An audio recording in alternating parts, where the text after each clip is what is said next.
Estou te vendo bem, ouvindo bem. Bom, Tá bom. então, ô Paulo, eu percebi que você, pelo seu histórico, né? E aí, sem dúvida nenhuma, nós ratificamos a importância desse estudo científico e desenvolvimento. Obviamente, não é por acaso, né? Você está ocupando essa carreira e passou por todos esses lugares aí com brilhantismo, né? Então, nós percebemos que existe uma situação muito interdisciplinar, né? Para os gestores de futebol. Ora ele está tratando ali com a área administrativa, ora é a situação com o RH, obviamente cuidando aí do departamento de futebol. Então, dentro desse contexto, Paulo, eu sei que não tem uma resposta certa, né? Mas obviamente você já trilhou esse caminho. Na sua visão, o que seria aconselhável, né, para as pessoas que, de repente, como você colocou, que se interessem por essa função dentro do clube? E aqui eu quero fazer um registro aí, o Castelar está nos acompanhando, a Gabriela. Então, realmente, grande responsabilidade aqui, a nossa live. Mas, enfim, então, Paulo, eu gostaria que você comentasse essa questão da interdisciplinaridade. Você já comentou também sobre essa relação, né, da impossibilidade, né, de um executivo de futebol hoje exercer uma outra atividade, diferentemente do passado, né, uma atividade dupla que é realmente inviável. Mas então, dentro do tema de interdisciplinaridade, o que você entende com relação a essa formação ideal, se é que a gente pode falar assim, para o executivo de futebol? É difícil você ter esse manual do que seria ideal para você seguir, qual linha seguir para você se qualificar. Eu acredito que seja essencial você fazer cursos de gestão, inclusive é algo que os executivos buscam há algum tempo, que é a oficialização, vamos dizer assim, a profissionalização da regulamentação desse cargo de diretor executivo, como aconteceu com o treinador. O treinador foi uma luta muito grande para que ele virasse de fato profissional e tivesse licença para trabalhar. Então, por que não falar em licença para diretor executivo, Sim, licença para gestor de futebol? Então, é uma briga que existe hoje dentro do Congresso e que acredito que num pouco espaço de tempo a gente vai ter essa regulamentação da profissão. Mas no meu caso específico, aproveitando que eu estou tendo esse espaço com vocês, a minha base, a minha formação, ela foi, primeiro, jurídica, com direito desportivo, e que me auxilia em absolutamente tudo dentro do futebol hoje. Não só o direito, né, os 4 anos de faculdade de direito, mas o direito desportivo como especialização. Então, a parte jurídica, a parte administrativa, eu acho essencial, Guilherme, um diretor conhecer a parte administrativa, de como funciona, como funciona um clube, como funciona uma entidade. Eu vi que o Castelar entrou aí, o Castelar foi o meu presidente na federação, trabalhamos juntos 4 anos. Conhecer como que, hoje está na CBF, então, como que funciona uma federação do seu estado, como que funciona a CBF, quais são os trâmites que existem internos para quem organiza uma competição. Então, eu penso que a parte administrativa é muito importante também. Então, 1 jurídico, 2 administrativo. E 3, entrando especificamente no futebol, é claro, eu não estou puxando, vamos dizer assim, não estou puxando a sardinha para o meu lado, mas eu acredito que todo gestor profissional deveria começar na base.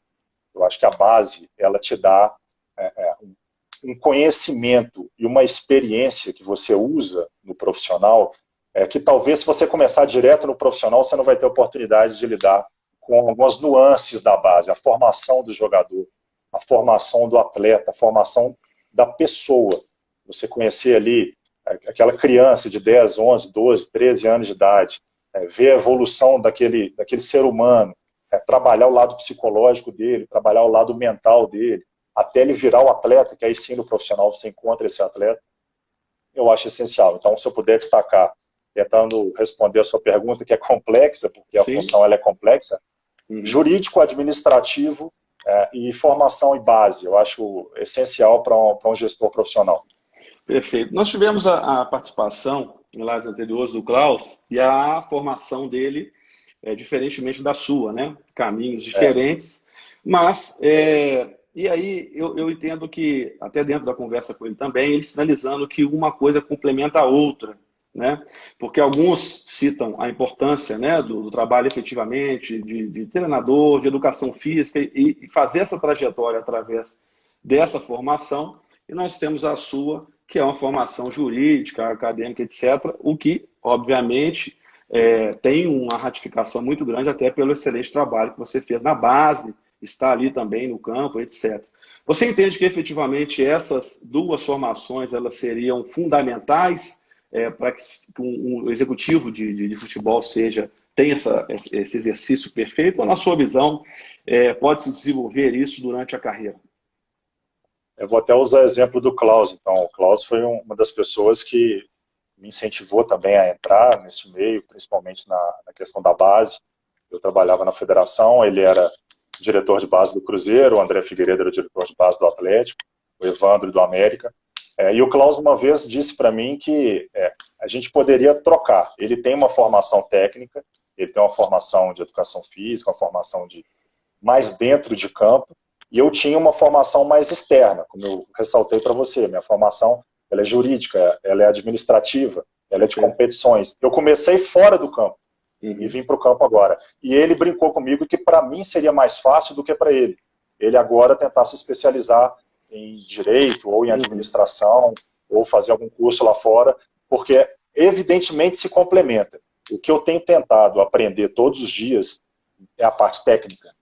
Eu, inclusive, me inscrevi para fazer um curso de coordenação técnica. Não quero ser treinador, mas eu quero ter essa valência também. Eu fiz o curso de análise de desempenho, um curso muito difícil para quem não tem essa carreira dentro do futebol de campo, e sim do lado de fora. Eu acredito que complementa.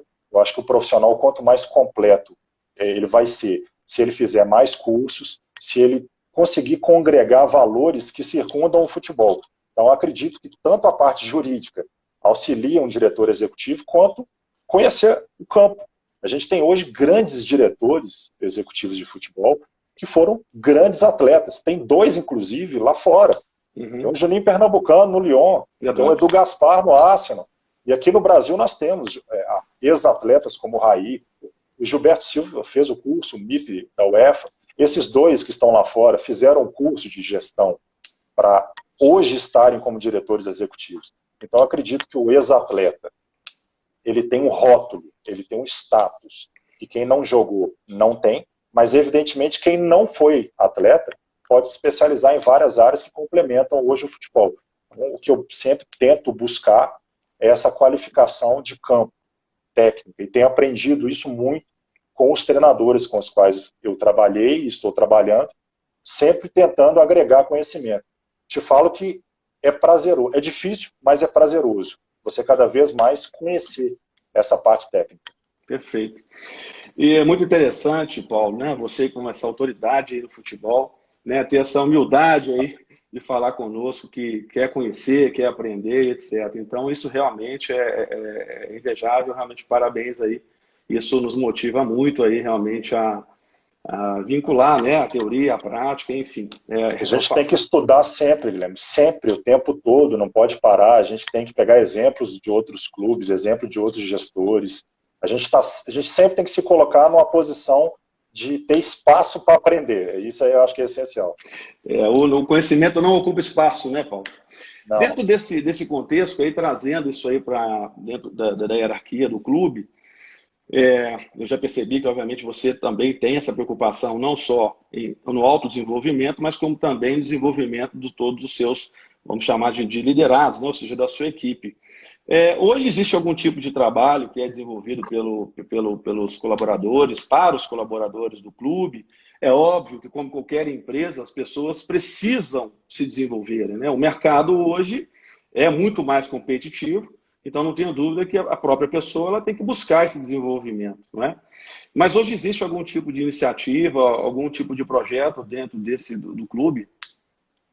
Tem um projeto que a gente está colocando em prática, aproveitando essa paralisação, porque, evidentemente, por mais que a gente queira contribuir para o colaborador, contribuir para o conhecimento, a gente falta um pouco de tempo, agenda para isso, e a gente está com conversa bem avançada com a Universidade do Futebol, através do professor Medina, o Rafael, que é aqui de Belo Horizonte, para poder fazer um curso específico voltado para o América.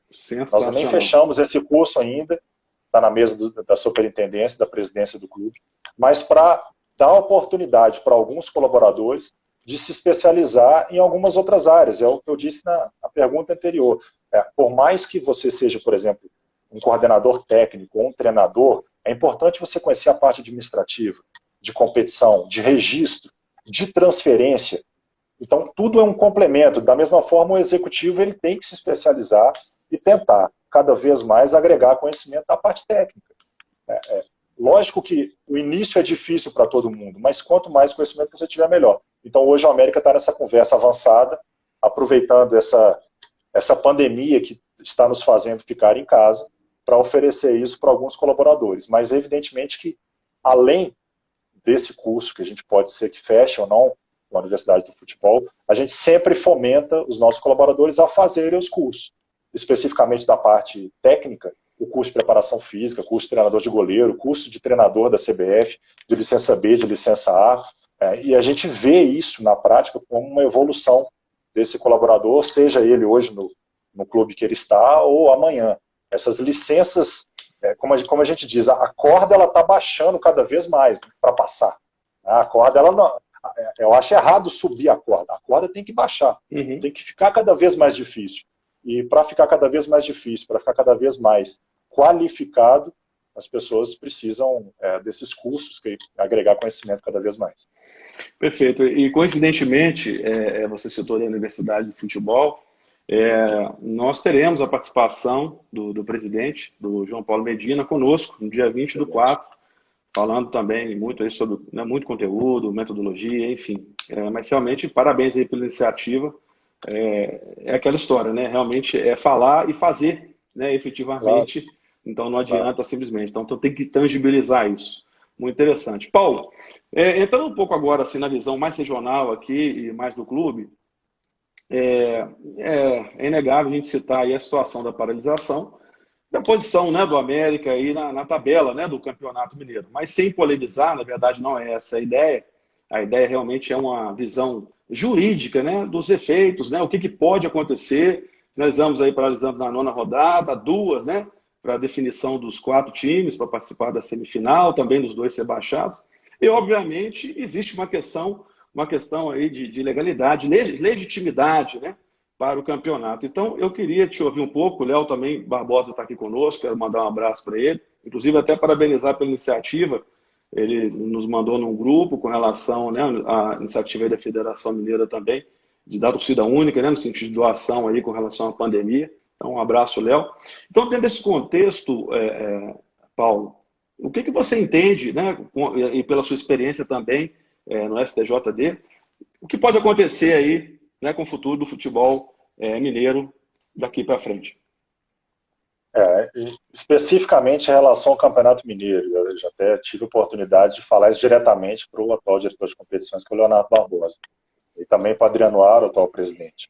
Eu entendo, e aí eu falo o meu nome, até falo o nome do clube, que seria, para legitimar o campeonato, a gente tem que jogar no campo as 2 últimas rodadas da primeira fase. Eu já tive na posição hoje de diretor de competições, sim, e com o término da primeira fase é que você, entidade que administra o desporto em âmbito estadual, decreta o rebaixamento de clubes, viabiliza o acesso do módulo 2 para o módulo 1 do ano que vem, envia à CBF vagas para a Copa do Brasil do ano que vem, para a Série D. Então a primeira fase ela é essencial dentro do campeonato, especificamente do Campeonato Mineiro. Então não há nenhum tipo de opção ou alternativa para legitimar o campeonato se essas 2 rodadas não forem disputadas. Então qual que seria um norte, que eu entendo que seria justo, prudente e real? 2 datas, disputando a 10ª e a 11ª rodada, viabilizando 4 classificados para a semifinal. Com esses 4, a diretoria de competições, o órgão técnico da competição da Federação Mineira, junto com a presidência, se assenta numa mesa com esses 4 clubes e discute se há data, se não há data, se vai antecipar para uma final, se vai ser semifinal jogo único. Aí são várias possibilidades. Eu acredito que Aí já entrando na parte jurídica, que também vai entrar em Copa do Brasil, em Campeonato Brasileiro Série A, Série B e Série C. Uhum. Pela legislação, pela nossa Lei Federal de 98, que é a Lei Pelé, encampada para o Estatuto da FIFA, Regulamento Geral de Competições da CBF, não se pode mudar regulamento no ano da competição. Isso é vedado, isso é proibido. Porém, nós estamos vivendo num ano com um asterisco, como acontecia antigamente, né? As tabelas tinham o asterisco, e o asterisco era a perda de pontos. Hoje, nós estamos vivendo uma situação excepcional. E situações excepcionais permitem regras excepcionais. Perfeito. Olha o que foi decidido em relação às Olimpíadas. A Olimpíada vai ser ano que vem. Um ano. E no futebol especificamente, que é a nossa área, sub-24. Nunca foi sub-24 nesse modelo atual, é sub-23. Então a Olimpíada já está fazendo concessão. Evidentemente os regulamentos também vão sofrer essa concessão. Então eu entendo que o momento exige se assentar e rever. Vamos rever a fórmula da Série A, se for do interesse dos clubes, se for a única possibilidade, se for do interesse da CBF, vai ser feito.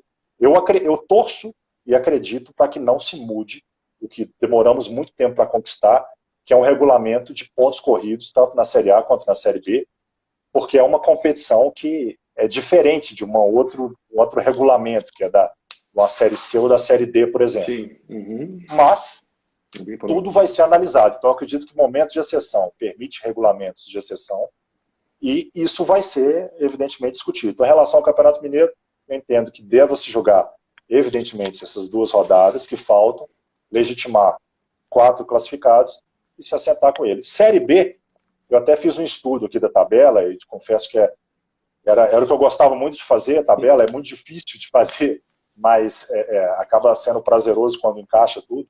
A Série B ela tem 4 grandes janelas já rascunhadas com a tabela original que a CBF editou. Cada janela de mais ou menos 13 dias. Evidentemente por conta de competições que hierarquicamente são superiores. FIFA, Conmebol, CBF e federações. Então, competições da FIFA e da Conmebol, elas ditam a nossa agenda aqui em âmbito nacional. Então tem 4 grandes janelas de 13 dias.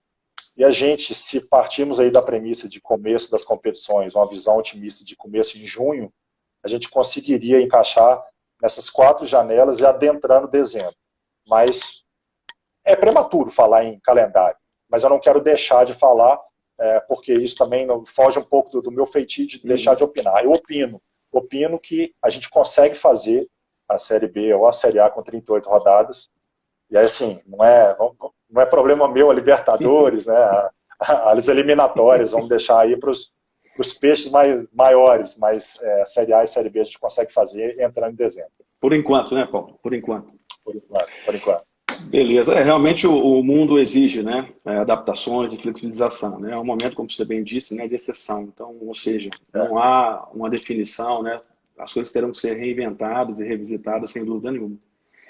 E dentro desse contexto, Paulo, e até pegando um pouquinho da administração, a gente olha aí com a questão até do próprio Kotler, né, que é o pai da administração, ele fala que a pior decisão é a indecisão, né?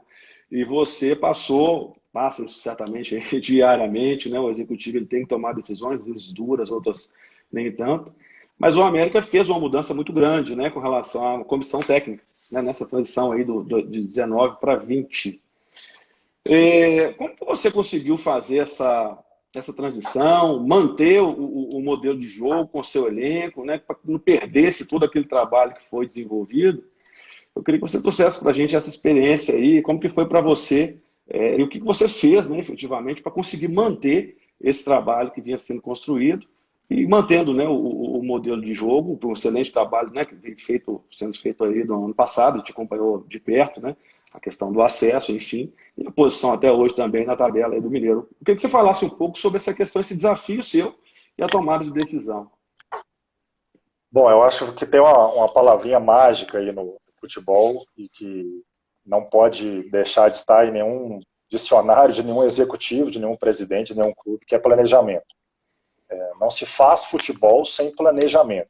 Aliás, até se faz, mas de forma amadora, de forma megalomaníaca, dando passo maior que a perna. Você pode brincar com o futebol.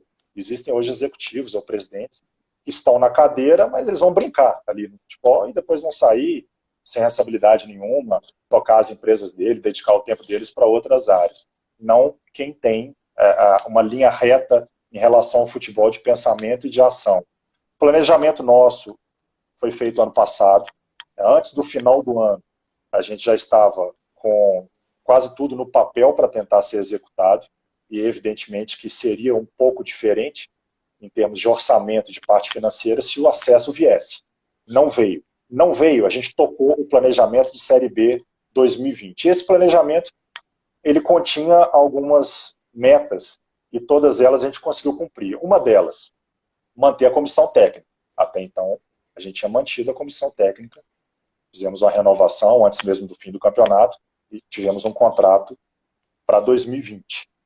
Primeiro, comissão técnica. Segundo, todos os reforços que a gente iria contratar, a gente ia apresentar no início do ano, ia trabalhar com esses reforços durante o Campeonato Mineiro.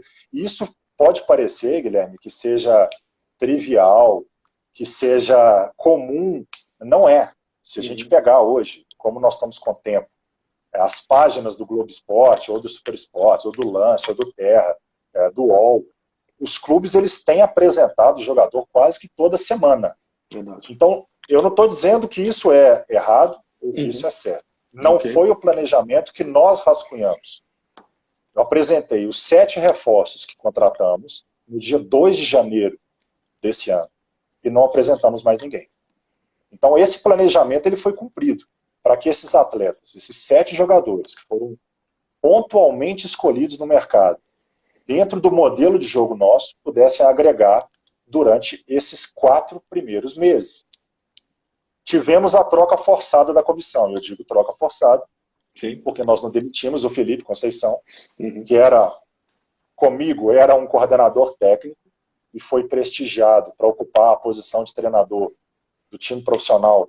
A gente apanhando bastante internamente, não internamente CT, mas internamente até dentro do clube, para poder bancar o Felipe no posto de treinador, e todos viram o que aconteceu. Podia ter dado errado, claro, futebol o resultado é imprevisível. Foi uma aposta. Mas deu muito certo a aposta, deu muito certo a aposta, e ele foi contratado pelo terceiro maior orçamento do Brasil em 2020, que é o Bragantino Red Bull. Então a gente teve essa troca forçada na comissão técnica, e quando a gente teve a troca forçada, que não estava no planejamento, como a pandemia não estava no planejamento, e a gente tem que trabalhar sem essa previsão, a gente buscou uma comissão técnica enxuta. Isso também fez diferença para nós, porque existem técnicos que vão com ele para os clubes com auxiliar, com preparador físico, com preparador de goleiro, com analista de desempenho. É o perfil do treinador. Então nós quisemos um treinador de comissão técnica enxuta que encaixasse na nossa comissão, que é permanente, de auxiliar técnico, de preparador físico, de analista de desempenho, de analista de mercado, de nutricionista, e que fizemos o contrário. Não era os jogadores queriam adaptar ao treinador. Era o treinador que iria se adaptar ao elenco. O elenco foi apresentado por esse treinador, o elenco foi chancelado por esse treinador, e nós deixamos muito bem claro para ele que ele iria trabalhar com essas peças até o final do Campeonato Mineiro. Esse foi um acordo. E, evidentemente, é um modelo de jogo. A gente tenta, desde o ano passado, manter um modelo de jogo, que é diferente de estratégia ou de tática, que foi mantida com essa nova comissão técnica. Então, todo esse planejamento nos permitiu, hoje, chegar nessa posição de atingir duas das 3 expectativas do ano. A primeira é classificar no Mineiro. Nós classificamos. O América foi o primeiro clube a classificar.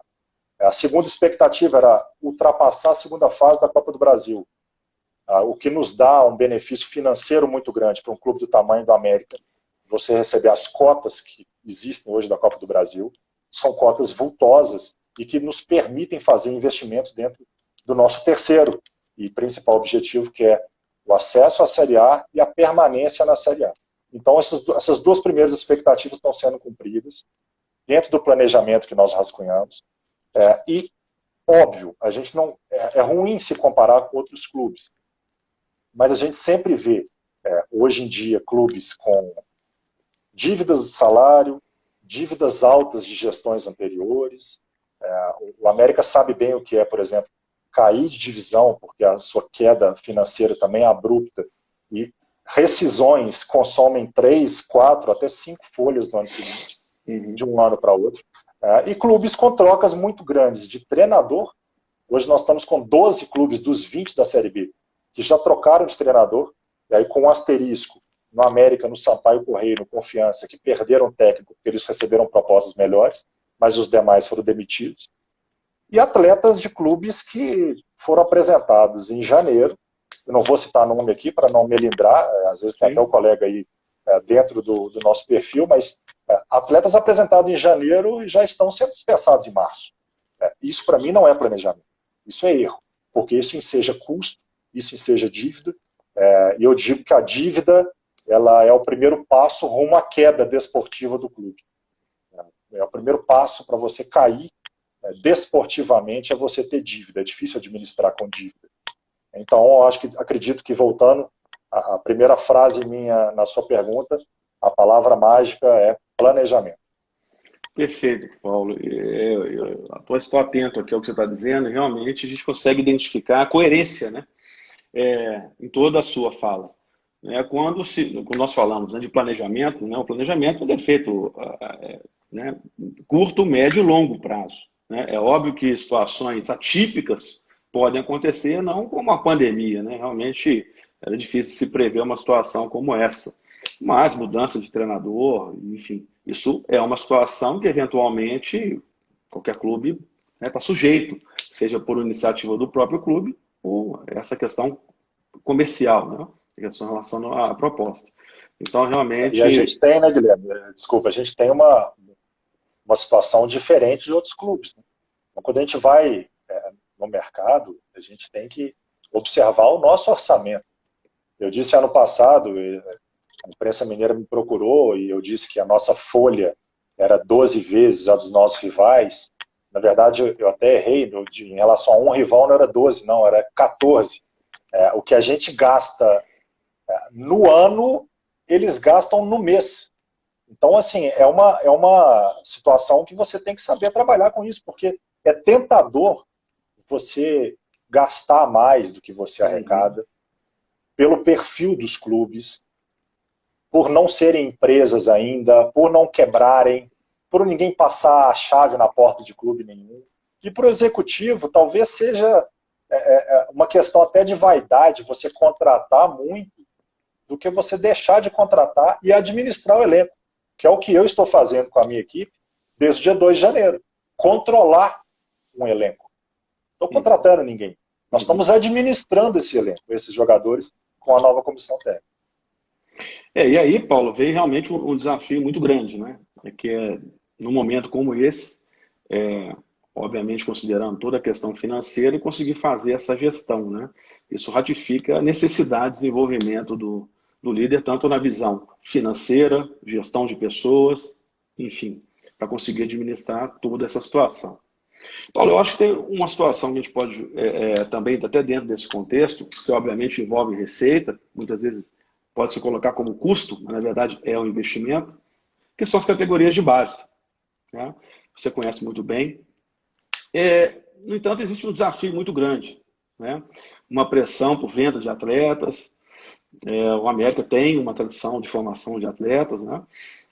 Como é que você analisa a situação do desafio da competição, né, nessas categorias de base, e a questão lúdica, né, a questão humanizada, desenvolver aquele atleta para que efetivamente, quando ele alcance o profissional, de fato ele esteja formado.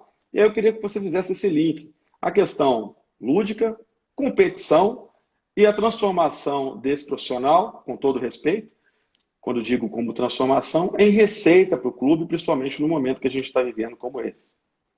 Claro, é um assunto amplo. Se eu me perder do assunto aqui, não, fica à vontade. Realmente, você pode puxar a rédea, mas vamos lá. Eu quis categoria de base. Pergunta, porque o nosso tempo está voando aqui. Eu falei, deixa eu aproveitar. Lógico. Mas fica à vontade. É uma fábrica de sonho. Né? O jogador de base, ele tem aquele sonho de ser jogador de futebol profissional de alto nível. Tem as referências no Brasil, tem as referências no exterior. Você convive com isso diariamente. Agora, é importante para o o gestor, para o executivo, é conhecer o clube que ele está trabalhando. Qual que é a essência daquele clube? Você pode citar aqui, hoje no Brasil, clubes que trabalham só com a base, são clubes menores que fomentam a base, mas como a única válvula financeira e de escape para poder manter as atividades, só trabalham com base. Há clubes que trabalham a base para negociar esses jogadores com o mercado exterior e até o mercado interno, mas que tem, evidentemente, o viés profissional, então faz os dois. E tem clubes que têm a categoria de base como formação para introduzir aquele jogador apto dentro do seu elenco profissional, que é muito o que faz o América, por dois motivos. Por ser da característica do clube, prestigiar o jogador de base, e por necessidade. A gente vai ao mercado e se depara com clubes grandes. Vou usar exemplo aqui do Palmeiras. O Palmeiras é um clube com investimentos absurdos, investimentos europeus, investimentos em euros. O Palmeiras usa pouco a sua base. A base do Palmeiras é uma base campeã. É uma base que ganha torneio sub-14 ou sub-20. No Brasil e na Europa. Só que no time profissional do Palmeiras existem poucos atletas de base. É a filosofia do clube. É diferente. A gente tem que respeitar o que o clube está projetando. É um clube que projeta atletas de base para negociar no mercado interno e externo. E é justo, é lícito. E hoje a Europa, ela paga pela expectativa do jogador. Ela não paga por jogador pronto. Ela paga pelo que aquele jogador pode vir a produzir e a render de frutos esportivos e financeiros com ele lá fora. Então você tem que conhecer a realidade do clube, trabalhar isso como um DNA. O América tem esse DNA, por exemplo, de formação, só que tem clubes que têm o DNA de venda, tem que respeitar. Por exemplo, o Atlético Paranaense hoje, ele está entre os 4 maiores clubes de venda de jogador de base para o exterior, então é uma linha que eles têm, que tem que ser respeitada. E, por outro lado, saindo do mercado e entrando dentro da mente, da realidade de trabalhar com esse jogador, é lúdico até certo ponto. Esse limite não é meu, mas em conversas com profissionais da área, eu entendo que ali no sub-17, ou seja, com 16, 17 anos, que o atleta vai decidir se ele vai ser profissional ou não. Então, até ali, até os 16, vamos colocar 16 anos para ficar no limite da legislação nossa profissional hoje, a assinatura do primeiro contrato. Até os 16 anos, você tem esse viés lúdico. Até os 14 anos, muito mais lúdico ainda. E aqui em Minas Gerais, a gente tem a alegria de não ter carnificina de atleta de 7, 8 anos de idade. Porque o Rio de Janeiro, Vasco e Flamengo brigam por atletas destaques no futsal de 7, 8 anos. São crianças que brincam em casa de tudo menos futebol. Não é atleta. Pode virar atleta, mas 10, 9 anos depois. Então, acredito que a partir ali dos 16 anos, 16, 17, começa a ter um viés profissional e você tem que trabalhar não só a parte técnica desse jogador, de lapidação, de performance, mas, sobretudo, parte mental. Eu brinco que quase todo adolescente sabe jogar futebol no Brasil. Agora, você trabalhar tudo que circunda a parte técnica é que é difícil. Então, deixa de ser lúdico ali, mais ou menos, nessa idade. E se a gente parar para pensar, eu acho que o momento de reflexão também, é muito agressivo você, com 16 anos, ter uma resolução profissional na sua vida. Né?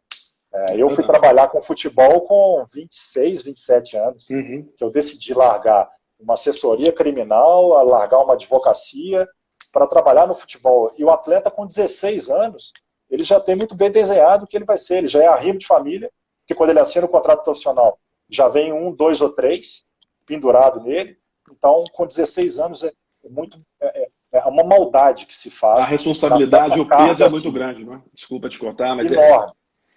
Enorme. A gente que tem, graças aos nossos pais, evidentemente, uma oportunidade de ter uma escola, de entrar numa faculdade, de ser educado dentro de uma sala de aula, a gente não consegue fazer isso antes dos 20 anos. E um jogador tem que fazer isso. Então, é uma linha tênue entre parte lúdica e parte profissional. Não sei se eu consegui atingir o seu objetivo na pergunta, mas é o berço de tudo. é onde se começa tudo, não só de rascunho de vida profissional para aquele atleta, mas o que ele vai ser. Eu digo sempre que o mercado é que vai balizar o valor daquele atleta, né?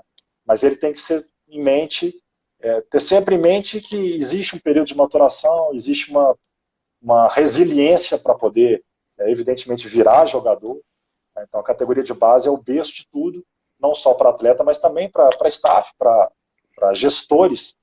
Como eu disse no início, sem puxar para o meu lado, eu acredito que todo diretor profissional deveria começar na base, deveria ter experiência na base, para você ter esse lado humano, esse lado de formação, de você virar a família desse atleta, que ele larga a família dele onde ele está, com 12, 13, 14 anos. A gente tem a captação aqui nos grandes centros, São Paulo, Rio de Janeiro, atletas de 14 anos, 15. Ele vai alojar com 15 anos de idade, dentro de um centro de treinamento, a família dele ficou a 2.000 quilômetros de distância. É uma nova família, uma nova casa, uma nova realidade, um novo clima, novas pessoas. É uma realidade muito dura. Jogar futebol tem um preço muito alto. Cobra-se um preço muito alto. Né? Não é essa fábrica de sonho, nem sempre se concretiza. Perfeito, Paulo. Acho que você conseguiu resumir um tema muito complexo, realmente. Né? Poderíamos aqui até ter se alvo aí de outras lives especificamente para falar disso. Né? Mas quando nós olhamos os números com relação, né, à virada do jogador profissional, efetivamente, né, 100 a cada 300 mil, realmente é uma loucura, e há que se ter muita responsabilidade na gestão, na condução, né, desses atletas que poderão se tornarem atletas, né? E, na verdade, os números nos mostram. Mas, enfim... A maioria não se torna atleta profissional, né? E é difícil você falar isso para um jogador de base com 16, 17 anos, para ele olhar dentro da classe dele, né, que é o campo ali num elenco de 30, e dizer que vão virar 2 ou 3. Isso é muita maldade, a gente não faz isso, mas é a realidade. Como você colocou bem, é um sonho, né? Então, quem somos nós, né, para acabar com o sonho de alguém. E, Paulo, dentro disso, e com relação a essa gestão, né, esse caminho, já entrando um pouco aqui para o final da nossa live, eu queria que você comentasse exatamente com relação a esse modelo de jogo, né? Desde o início da escolinha, da base até o profissional, etc. Nós percebemos muito aí, principalmente na Europa, que existe uma continuidade com relação ao modelo de jogo, a filosofia, enfim, para que quando se chegue até a definição da carreira profissional, não, já tenha-se ali uma definição e que os profissionais cheguem mais preparados, né, no profissional.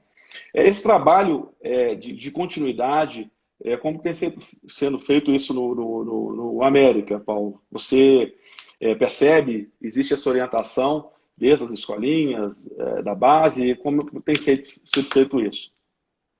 É difícil, mas o mundo ideal dentro do futebol traria essa linha reta entre a sub-20, transição e profissional. Acho que você tem um caderno metodológico dentro do clube, dentro da sua categoria de base, para um direcionamento do que você pretende com aquele atleta, é essencial. Eu digo que é difícil, porque hoje, pelo menos no Brasil, e a gente não sei quando que isso vai mudar no Brasil, é uma sanha por resultado. Né? Então, existe hoje uma paciência muito curta de presidentes, de alguns gestores, não tanto profissionais, mas, sobretudo, torcedor, que é o produto final, é o que consome o futebol. É a filosofia do imediatismo, né? É um imediatismo. Agora, na base, e até um pouco do que você perguntou antes, na minha opinião, você não tem que mirar ganhar jogos, ganhar títulos a qualquer custo. Eu acho que você tem que se preocupar na formação do jogador dentro da essência daquele clube. Se a essência daquele clube for colocar atletas aptos dentro do profissional, tem que trabalhar esses jogadores para atender ao nível profissional. Então vamos usar o exemplo do América. O América desde o ano passado. Falo desde o ano passado, que foi com a minha experiência na diretoria profissional. E especificamente após a saída do Barbieri e a entrada do Felipe Conceição. Qual que é a metodologia que nós introduzimos no profissional da América? Um time, um elenco, um modelo de jogo, uma tática de intensidade. O América tornou-se na Série B, e basta pegar os jogos principalmente depois que a gente reconheceu novamente a vitória. Um time intenso, um time vertical, agressivo. É bem visível. Partia para cima do adversário, que a linha era alta, que pressionava o adversário no campo dele, tentava roubar a bola a qualquer custo. Com essa característica desenhada, você concorda comigo que um atleta de transição da base profissional, o que ele precisava ter antes de técnica era preparação física, intensidade, ritmo, aceleração, sprint. Verdade. Então, isso é o que a gente buscou nos nossos atletas de base nessa transição e continua sendo o que a gente busca hoje. Não estou dizendo que um atleta de talento, um atleta que, como diz na expressão do futebol, que pisa na bola e lê o jogo, não vai ter espaço, não significa isso. Mas no modelo de jogo, desse caderno metodológico virtual que existe hoje, é um jogador que vai ter mais dificuldade. Porque é um atleta que vai ter ali do lado dele atletas que farão o que ele não faz. Então é difícil você ter essa linha, porque você tem cobrança por resultado, mas o mundo ideal é você ter um caderno metodológico de exigência de como você quer aquele atleta, não ganhar a qualquer custo na base, ter aquele atleta apto ao profissional e ter uma escada, né, Guilherme? Não é só simplesmente, vou subir o jogador e colocar para jogar. Não. Primeiro você vai observar o jogador no treino. Aliás, você já observou ele no sub-20. E ele você entende que as características dele são características interessantes para ser observado no profissional. Você observa ele no profissional, em treinamento. Ele pode descer a qualquer momento. Ele pode não se adaptar. Você vai observar ele no treino. Você vai observar ele dentro do elenco profissional. Você vai começar a levar para jogos, para entender a metodologia do treinador, para conhecer o vestiário do profissional. Você tem atleta de 30, 35 anos de idade, você tem 16, 17. Imagina você começar a trabalhar com quem tem o dobro da sua idade e joga bola também. Então é muito duro isso. Então, conhecer o vestiário, conhecer uma pré-eleção, conhecer um hotel, conhecer uma concentração, uma refeição, viagem, 24 horas dentro daquele grupo de jogadores. Para então você ter a oportunidade de jogar e tentar performar. É difícil, é um caminho tortuoso, é um caminho com espinhos, mas, como você brilhantemente disse na pergunta anterior, quem somos nós para poder derrubar o sonho dos outros? Então o que a gente faz? O contrário, vamos tentar fomentar esse sonho. A gente está ali para ajudar, a gente está ali para não deixar faltar nada para eles, para fazê-los serem fortes fisicamente e mentalmente, mas é uma caminhada muito difícil. Perfeito, Paulo. Excelente reflexão.